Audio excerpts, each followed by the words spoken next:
what up? We back with Chillin' DethRoweGamer here, back with another reaction. Today, we're going to be reacting to something a little bit different. We're going to be doing the, what's it called? The Booman 1 casino documentaries. There's 3 parts. There's Booman 1, 2, and 3. So, yeah, this is the Baby Keem documentaries about Baby Keem.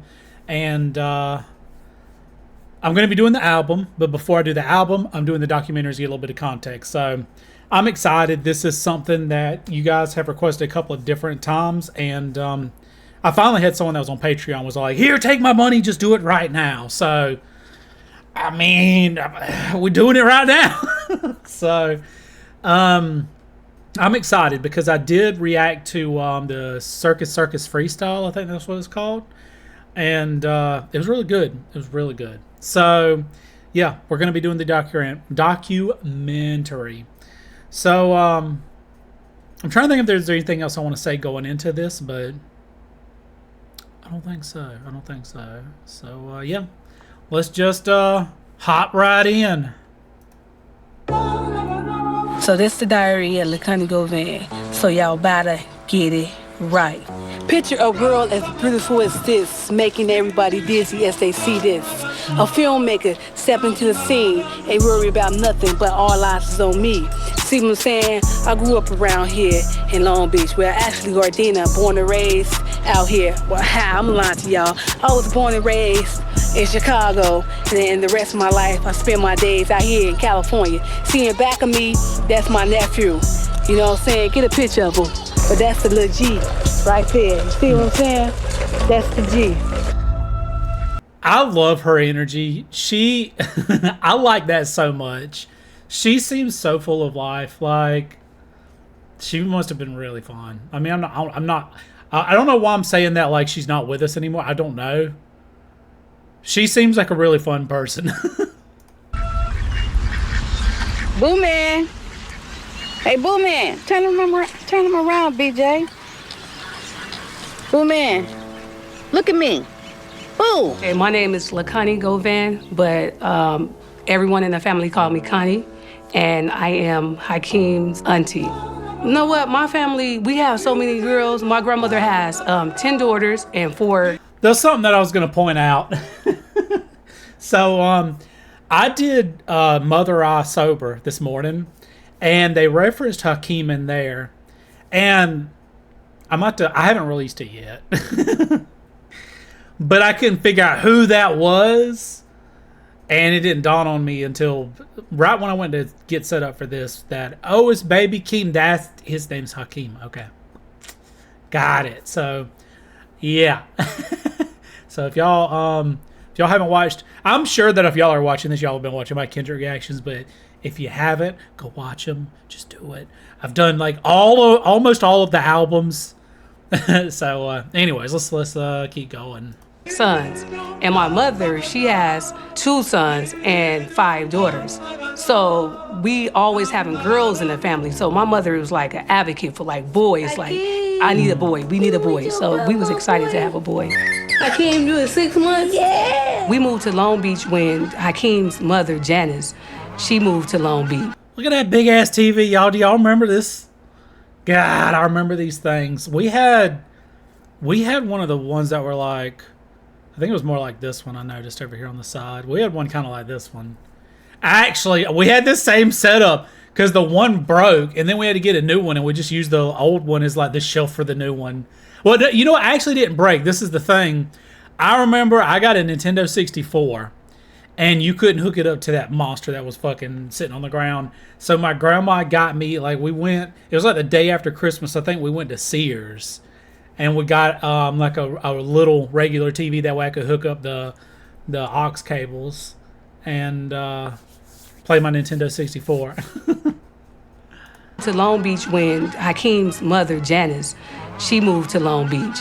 When she had Hakeem, she was now in a 1-bedroom. We actually lived with her like in that 1-bedroom apartment. I got to count it. That was my brother Jarrell, my mother Sharon, my dad Richard, my sister Tracy, Hakeem, and then myself. God. Were all these people living in a 1-bedroom? Jeez, man, that's a lot. Okay, look, that's Richard right there, you know what I'm saying? But he should love you get a 24-hour It's all babysitter. gravy. You know, he don't like, you know, some camera muscle, but it's all gravy. This right here is BJ. He's making, he's, you know what I'm saying, getting his eat on. This is the baby Booman or whatever. Booman, what you think about your Lakers, Booman? I'm the youngest of the family, so I have that youngest syndrome where I wanted to have just someone younger than me in the house. So when he came there, it wasn't so much like I was an auntie to him, I was a sister to him. Well, they say this my son, and you know, he looked a lot like his mother, you know. I mean, we didn't have much, but we did have love. That's what we had, like, living up in here. My auntie, man, she took care of King. Like his grandmama took care of him. All his aunties, he was always surrounded by love, you feel me? And some shit is not always perfect, but it is what it is, you feel me? Because it take a family to raise a child. Yeah, bro, it's hard sometimes, man. I grew up, we didn't have like everything. I mean, we wasn't like that many people packed into a one bedroom. That's rough. But it got rough a couple of different times when I was a kid. So, and that's the thing, like you even when you don't have a lot, as long as you have a family that loves you, like that's so fucking much. That's so much. Because there's people out there with more money than they know what to do with, and you know, when you ain't got nobody, like that money is lonely as fuck. So, it's interesting watching this and seeing like his support system and how many people were around and how many people cared about him.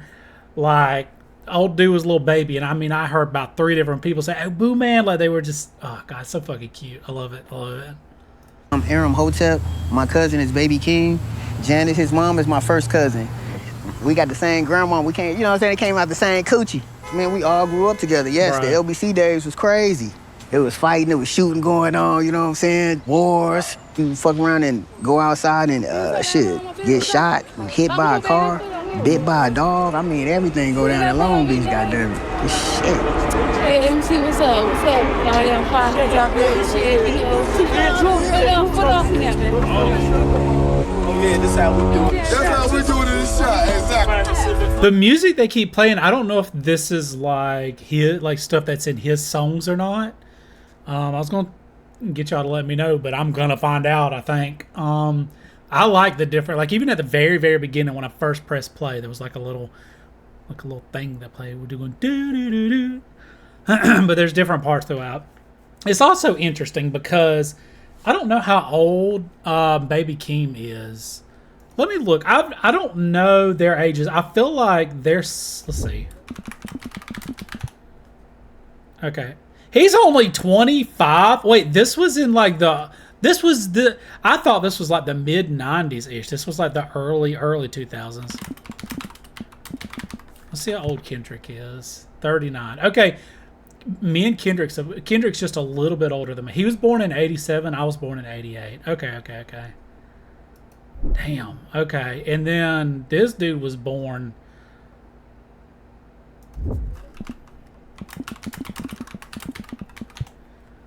God. So yeah, Baby Keem was born in 2000. So he's about to be 26. Dang, bro. So, okay.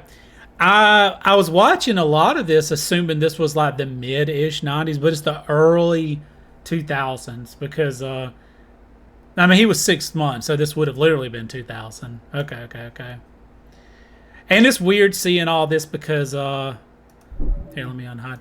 For those of you that haven't watched a lot of my videos, whenever I'm doing like video reactions or when I got my stuff pulled up, I always hide my screen because I don't never know what's going to happen when I Google. I don't like to edit my shit. I don't want to have to like Google something and it pop up some wild crap that'll get me banned. So if I have to like Google or do some research, I'll hide my screen. That way I won't like, I don't know. I'll be Googling lyrics and stuff, and that's sometime not turned out so well. Anyways, damn, what was I saying? Oh, it's interesting watching stuff because like 2000, I mean, I was like 12. I was like 11. Yeah, I would have been 11 because if this was around, let's see, well, he was born October of 2000. 6 months. Okay, so that would have been like middle of 2001-ish. I would have been like 12-ish. Anyways, I don't know, man. Obviously, I remember what it would look like back then. I remember like seeing all this again is just interesting because it's not like I go watch footage of shit from the early 2000s very often. So this gives me like nostalgic vibes. This interview right here is telling you, this is the fucking ghetto. This is real live shit out here. You see people get shot, stabbed, wounded. Fucking, I say, somebody get their head busted yesterday. Okay, I'm gonna talk about something I never talked about before. Okay. I've kind of, as I go through and do my different reactions and I do my different, reviews on songs, reactions, whatever, I sprinkle in a little bit of my life whenever it relates, when I feel like it's relatable. I'll be like, oh, well, da da da da da da da. So I was born in Macon, Georgia, and we lived in a pretty bad neighborhood. We ended up having to move because our bicycles would get stolen every fucking year. We'd get new bikes and they get stolen. Someone stole my grandma's car one time. I mean, there was people getting shot all the time. There was people. It was bad. There was one time, and I don't know what actually happened. I don't know the actual story, but I remember one time. My mom didn't raise me for a reason. Like, she did not have her shit together. She didn't have her shit together her entire life. It's fucking sad, but it is what it is. But she was living there with us in Macon. My grandma was basically raising me and my two sisters. And my mom was living with us. And at one point, she had a boyfriend. And he was living with us, too. They come back one night. And, like, dude, I was, like, fucking 7 or 8, maybe 9 at the most. They come back one night and he's just covered in blood. Just absolutely just, his entire shirt is bloody. He's like holding his head. Like, she said that like they were just walking and someone came out of nowhere and like cracked a beer bottle over his head. But I mean, I don't know the actual story, but that was, I saw some wild shit when I was a kid, man. I didn't live like in the hood. I didn't live like, it probably isn't near as bad as what, the stories I hear about where Kendrick grew up in Compton. Like, that's a rough neighborhood, but it damn sure wasn't, it damn sure wasn't some of these like nice rich people house. Like, we lived in a rough area. It was bad. We moved because like it got so bad we just couldn't live there because it was too dangerous. That was when, we moved out basically to the country, and that's where I like grew up after we moved when I was like 10. So anyways, there's a little tidbit for you. I kind of sprinkle stories about, myself and my life throughout this as it relates, and she talks about, you see people get shot, see people get stabbed, and like I didn't grow up in the hood, but good God, I've seen some shit that like in some pretty bad neighborhoods. So anyways, it's interesting because okay, so this was in 2002. Okay. Anyways, all right, well, that was a whole ass side quest. Let's keep going.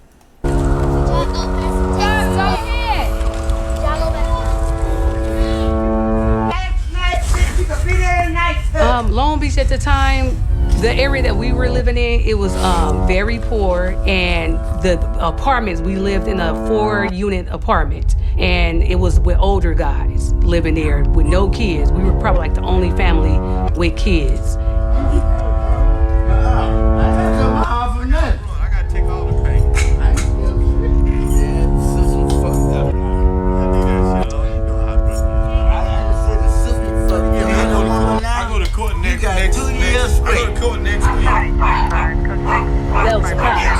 Motherfucker floating around in hot because somebody got killed the other day. Fuck, this Long Beach, you know what I'm saying? This Long Beach, this the hood, this the life that I chose to live out here, you know what I'm saying? Can't have no other way. People have to be scared, so I want out this motherfucking life. I want out.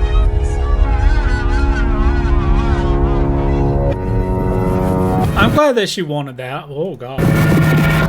Oh, little gangster. Anyways, I'm glad that she wanted a better life for him. Like, you know, that's what most parents want. Now, there's some people out there that aren't as good as parents and they just don't give a fuck. But, like, it seems like she didn't want her kid around all that. But she obviously, like, just because you want something doesn't make it just fucking happen. Like, it's hard to get out of certain situations, especially whenever, like, you don't have the means to get out. And then, like, whenever everybody else, like the rest of your family, when they're struggling as well, you know, it sounds like a lot of these, a lot of them were kind of living together and all trying to, like, struggling together, basically. So it's hard, man. It's hard to, like, think about that, you know, but it's a reality for a lot of people. Yeah, Kendrick Lamar, Baby Keem's second cousin. I understood the hardships before he was born. You know what I'm saying? Knowing, you know. Who's this dude? Kendrick Lamar? Interesting. So this is one of Baby Keem's cousins. Okay, cool. His mom, that's my first cousin. You know what I'm saying? I already knew what she been through, you know, and was going through, and just the history of our family in general. You know, we don't call ourselves the hillbillies for nothing. It's how they party, y'all, while I'm in Vegas, you know what I'm saying?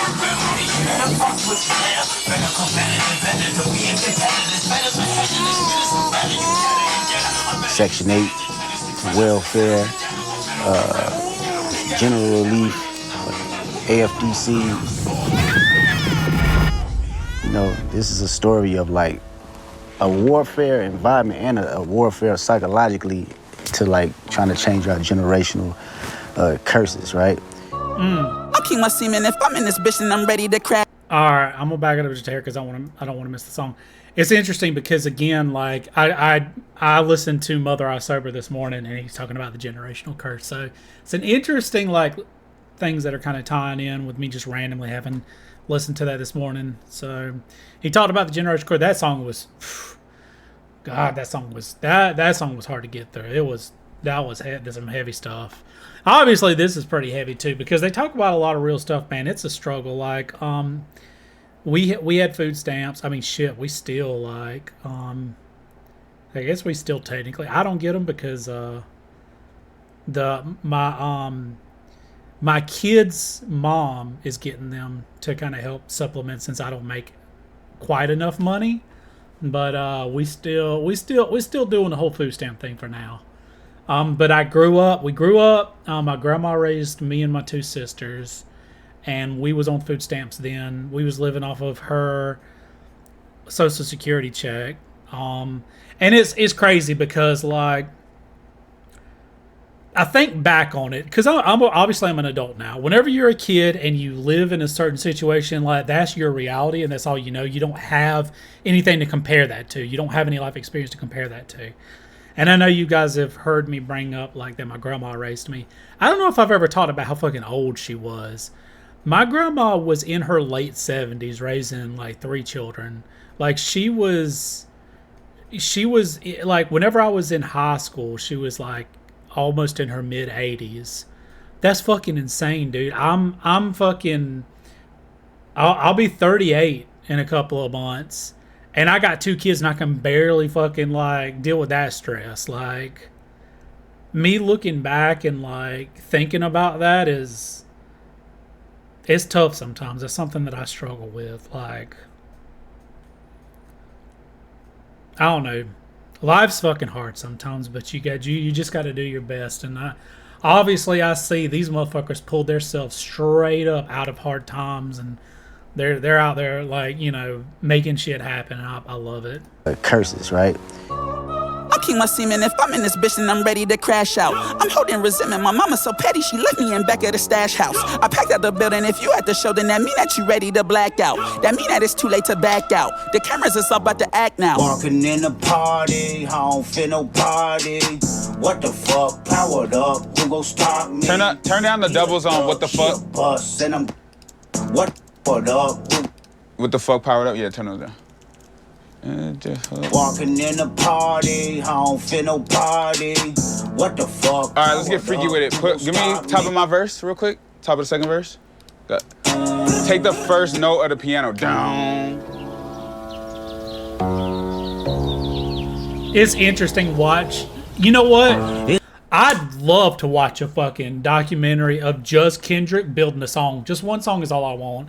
I've thought about it so many times, imagining him being in the studio, like making a song. Because as you guys see, whenever I go through his music, like a lot of times I can't fucking believe like how he does it. Like there's so many different elements, and like I can barely, and it's because obviously I'm not, you know, that's not my forte. It's hard for me to imagine building a whole ass song. Like I don't even know where to start. Like I guess if you've got like the instruments already recorded, you lay them down and then you try to like position them however, and like, I don't know, man. I'd literally watch a whole ass video of him just building a whole ass song. I think that'd get a lot of views. I think a lot of people would be interested in that. Is it fake? Is it love? Probably. I smell something. What you want us to help you do? Let me get my head together the way I'm gonna do it. Well, why do you want some crack? Just answer that one question. Why? Keep my nerves straight. Crack keep your nerves straight? Yeah. What kind of crack is it? It's cocaine? Yeah. And you just want to smoke some cocaine? When you start back doing that, Richard? A month ago? Now why you want to do crack? I gotta have it soon, okay? I'm gonna do it one way or another. So if we don't give you the money, you gonna go out there and stick somebody else? Wherever I can find one at. But how we know when we give you this money right here, you go get it and do dope, then you won't croak? We don't want you to OD. I ain't gonna croak, Connie. Well, how you know that? I already know. How you know that, Richard? Stop, get that camera put up. Connie, don't do Well, we ain't got time to babysit no grown man. We ain't gonna give you nothing to support your habits. Let's go. Let's go, Connie. Well, this is my life, y'all. Father crackhead. Damn. Fucking shame. Hardships go with every family. Everybody got a story to tell. You know what I'm saying? It's just It's interesting that everybody's got a story to tell. I'm trying not to interject too much, but again, like this shit's so relatable. Y'all don't even know, man. It's so relatable. Like I grew up in it's like such a very similar circumstance. And like it's hard because like my dad just wasn't around, but mostly he was just an alcoholic. Like he was just an alcoholic. My mom was the problem, man. She did everything. If she could do it, she would. Like if it was something that would fuck her up, she'd do it. So it's hard, especially like when you're a kid, it's hard, but you don't realize whenever you're old enough to understand. And like obviously, you know, she's holding the camera and talking to her dad. Like you just don't get it. Like why that shit's so important to them, and it makes you feel like you're not as important.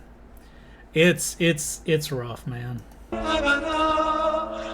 hardships go with every family. Everybody got a story to tell. You know what I'm saying? It's just a different variation of it. You feel me? Being the only child, growing up, you know what I'm saying, with my cousin, I know she was kind of difficult sometimes to be with, and he still made it. Like I said, man, his grandma, my aunties, they did their thing with him. And look what he turned out to be. Now this is the documentary you're seeing right here, 𝘯𝘰𝘯𝘕 life. And you know how that shit is. One day I'm gonna be a filmmaker. One day I'm gonna be a successful writer. You know how that goes. But right now, grow up, you know what I'm saying? Did she say she's gonna be a pill maker? 𝘯𝘰𝘯𝘢 life. And you know how that shit is. One day I'm gonna be a filmmaker. One day a filmmaker. I'm pretty sure she said filmmaker. Okay. I'm gonna be a successful writer. You know how that goes. But right now, grow up, you know what I'm saying? Hakeem right here, you know what I'm saying? He got some dirty sides, you know, niggas poor in the hood and shit like that. But we gonna make it rich one day, you know what I'm saying? We gonna blow up. We blowing up in the year 2005. Pussy nigga, get up and get out the house. Get up and get off the couch. Pussy nigga, what is your working amount? What is your effort amount? Pussy nigga, I had to jump off the push. I had to work out the ground. Pussy nigga, taking a favorable route. You're taking a favorable route. You pussy nigga. Excellent opportunity. You know what I'm saying? Take advantage. All right, get it right. We'll be back. Not on MTV, but this LBC. Peace. King my semen, if I'm in this bitch, then I'm ready to crash out. I'm holding resentment, my mama so petty, she left me in back of the stash house. I packed out the building, if you at the show, then that mean that you ready to black out. Yeah. We're gonna say bye. Bye. Say I love y'all. Hey. That's so fucking cute. All right. Well, this is really good so far. This gives me a lot of context to his life. I like that. I'm excited to get into the album. Obviously, I'm gonna finish watching the other two parts of the documentary, but I'm gonna do them in different videos. That way, you guys can get a break in between. God, I'm also worried like I might be like interjecting too much or talking too much. I don't know. Obviously, like I'm worried because I don't want to make this about me.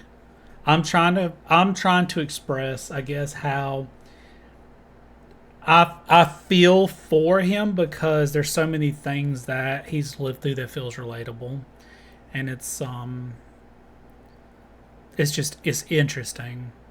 And I don't really talk about my life a whole lot, so I don't know. Anyways,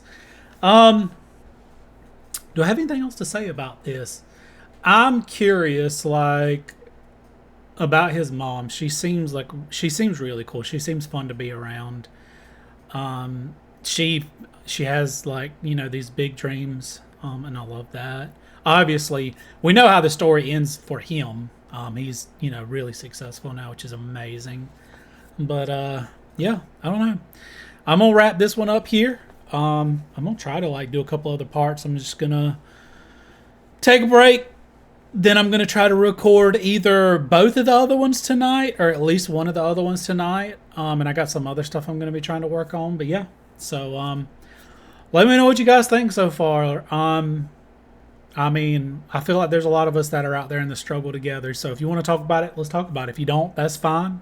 Nobody has to talk about anything they don't want to. But we all out here damn trying to lift each other up. So anyways, if you like the video, don't forget to leave a like. Don't forget to subscribe. It's free. And go leave me a comment. Let me know what's up. Let me know what you think about the documentary. Let me know what you think about him as an artist.